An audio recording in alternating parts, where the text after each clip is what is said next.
As a child, I was born near La Fábrica La Aurora.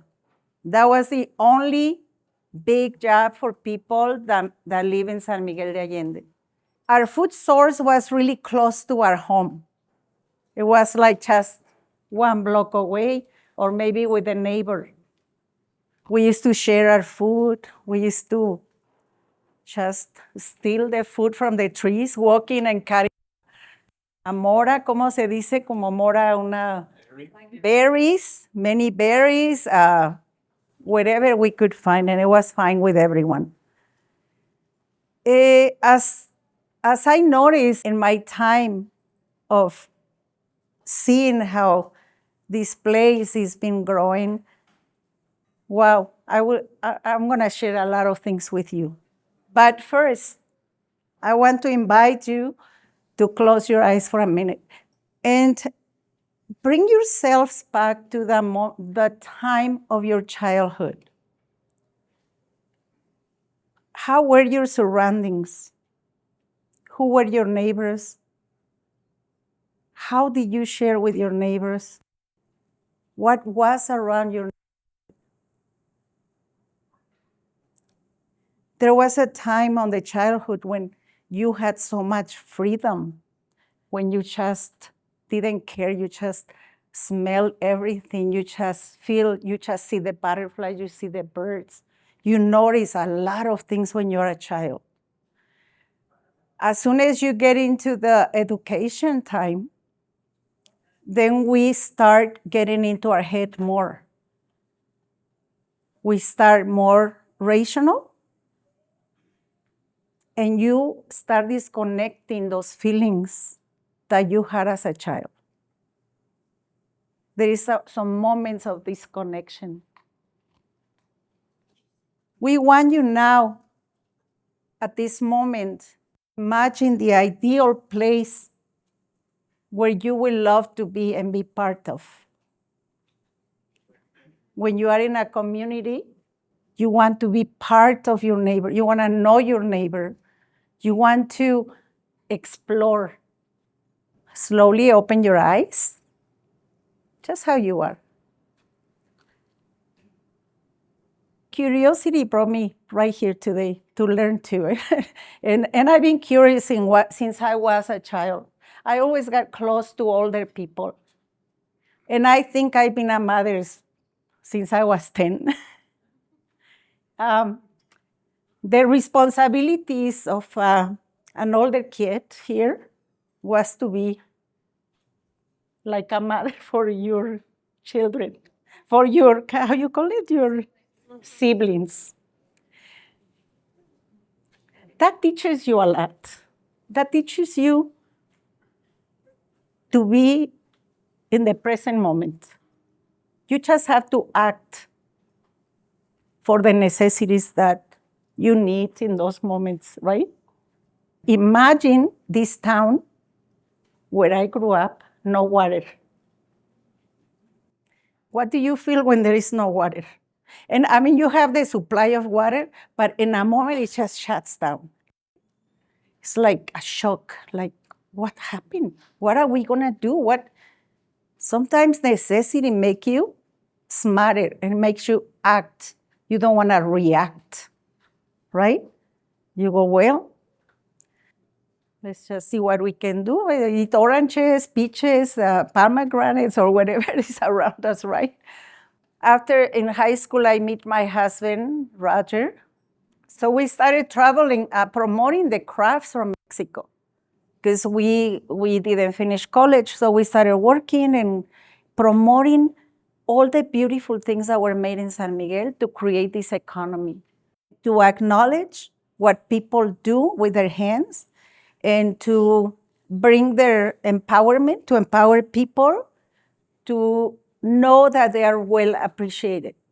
In the period of building our home, these wonderful people from Organic Consumers Association out of Minnesota, got to stay in my place when we had another apartment, and we become like brothers and sisters, and they open up another part of me that was hidden there. Wow. It was this part about getting to reinforce the things that I grew up with nature, with eating good food, not a lot of food, but sufficient and good quality.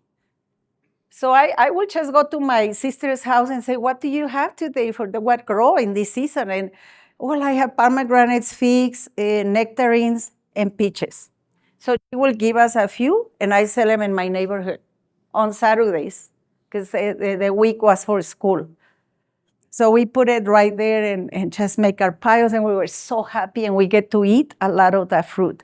But it was very little, and I feel that your nourishment comes from the seasonal foods, seasonal fruits. That's what makes you stronger. So I just get connected with this association, and they say, let's start a movement in San Miguel de Allende. And I say, what is it about? And she says, well, maybe a little coffee shop and a little restaurant. That was like, it's like somebody pulled me like that. And that was opening up more of my knowledge that I had and hidden there. When you have the feeling of what you do and what your desire is, that's fulfillment. And if you feel in your life that, something is stuck, like I'm stuck, In Mexico, we have an expression, sácale el jugo a lo que sabes. For me, these 17 years being involved in the movement on regeneration of soil, learning how a campus works, how lombricomposta, how the plants interact from each other, the symbiosis that they do. This is another language for me. In the life, we have many languages. The language of learning food, the language of learning music, the language of learning so many things. We just have to try it. Try everything that really calls you. So I just want to invite you to practice a few things. Now open your arms, just sit down, and open your legs. And just do this exercise to allow and bring you the voice inside you of what's the seeds that you're going to plant in this world. What are you going to leave for the future generations? We have it all. Don't be afraid. I mean, the global warming is just a little part of everything. Check out your pantry. Think about the source of your food, all the traceability. Where is it coming from? How are you affecting economically? And how are you affecting this terrain where we live? By consuming that way unconscious. Number 2, never consume anything that has glyphosate, no artificial colorings, no artificial flavorings. Get connected to your farmer. I've been a person for hundreds of farmers. And the way they do things is a very conscious way. Just chop, but with consciousness. See, traveling to different places like Michoacan, and I see all the berry country now. Mexico has become the berry country. Who is working there? Who's putting the pesticides there? We don't want that. We want the clean lake that is around Michoacan that is being contaminated right now.